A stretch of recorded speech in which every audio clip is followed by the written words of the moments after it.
ana sing nyuwun sambel kemangi mengko diaturake Mbak Ayu. Oh iya. Saiki iki sik nok sing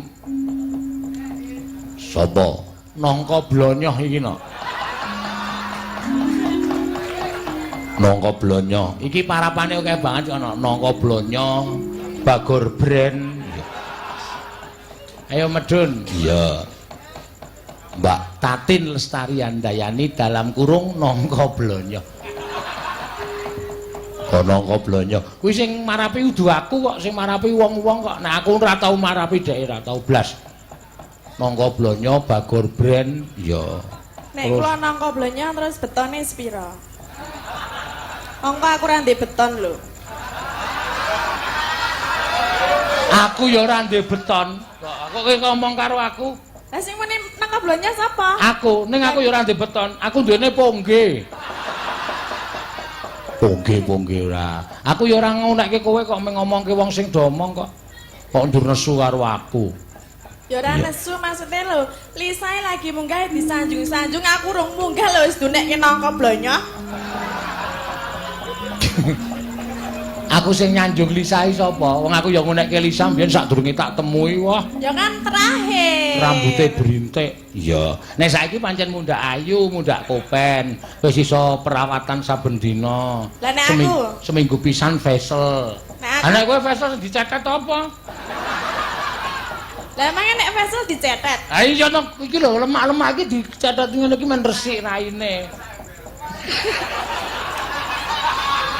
Maksudnya apa Marjo? Cetet sak ember iki dicetet apane?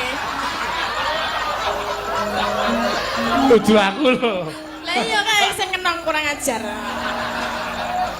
Ayo. Ora dalange, ora wiyagane nek karo aku kok embuh lho. Ayo kuwi mulane kowe ngrasakno. Ha iya, lha kowe iki ya nek ndi ya ngebak-baki entek-entekke. Iya. Ya ora apa-apa. Ana sing ngarani Bagor Brand. Sing ngarani Bagor Brand Sukimin. Iya. Iki Bagor Brand iki aku ya maune guyu. Bagor Brand iki pakanan kewan iki lho, no. Dadi anggepe Tatin iki dedak. Iya. Ya wis ora apa-apa. Marai lemu kok dedake. Hah? Marai lemu. Ha mulane kowe iki kurokno. Ning ngurake piye? Kowe iki lho sadurunge ndek bojo mbiyen. Ngapa? Jaman melu aku mbiyen, wah kowe iki luar biasa anggere muni dandan awake awakmu isih sak Mbak Ria iki. Ora gede-gede banget sedengan. Kuwi lingguh tek ngono iki penonton kabeh mripate tertuju nang Tatin.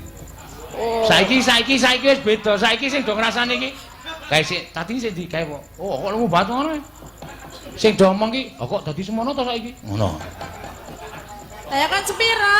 Lah ya maksude tok cilikke semene iki ngono. Lah nyilikke piye gemboske? Lah kene tak cublese apa piye?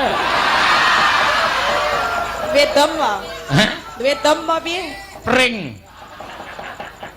Ora ya piye maksudnya? Ah iya ora.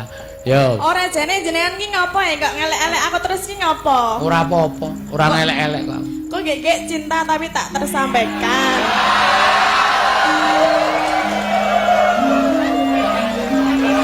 Apa ngono iki? Ngopo menjem-menjem? Ora kok dadi kowe kok muni cinta tak tersampaikan. Lah ora lho, nek wong sengit ki biasane ndulit lho. Dulit. Aku mau nek ming dulit. Lah Apa? karepe ngapa? Seneng kok ming. Apa itu? Kowe iki ibarat. Oh, Mari mbok biasa. mbok iwetan.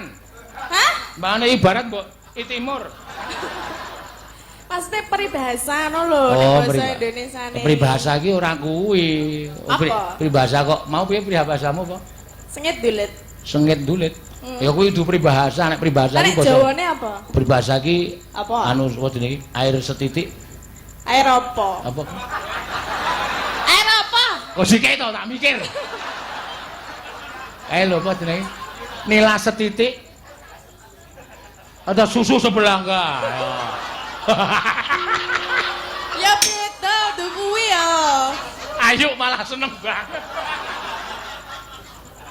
Ayo, Iki misale anake sapa ta guru iki? guru kencing berdiri, murid kencing berlari ngono kae. Sapa sing kencing? Peribahasa.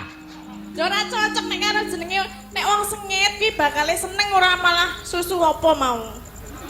Ora lah kok kowe kok dadi ngarani Kowe kok dadi ngarani aku cinta tak tersampaikan iki piye maksude? Lah mergane kok ngelek-elek aku terus ki biasane nek wong ngelek-elek iki seneng e. Ya urung karuan kok ya. Lah saiki tak takon, seneng ora? Sapa? Jenengan. Ora. Tenane. Sik tak ngombe kopi sik. Ben uripku peteng. Lah ngopo? Ha iki kan gelap ya to. Ben ireng to. Heeh. Piye? Ben ireng. Wes nek ireng.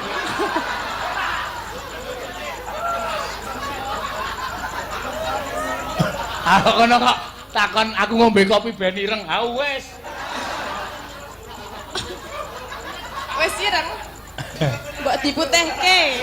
Ora kuwi diurus kuwi engko ndak kanu kalayak rame do. Ngopo? Ayo kuwi mau kowe muni kok dadi aku seneng karo kowe iki ketemu pirang perkara. Ya biasanya kan ngono kuwi nek wong elek-elek iki engko suwe-suwe dadi seneng. Ha iki tak takon kak kowe.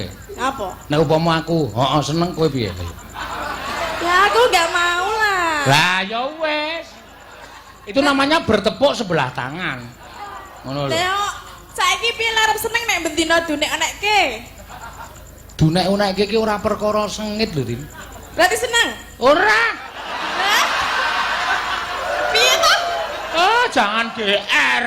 Loh, lah nek ora seneng ora sengit berarti seneng. Iki meng ibarate. Ibarat apa? Peribahasa.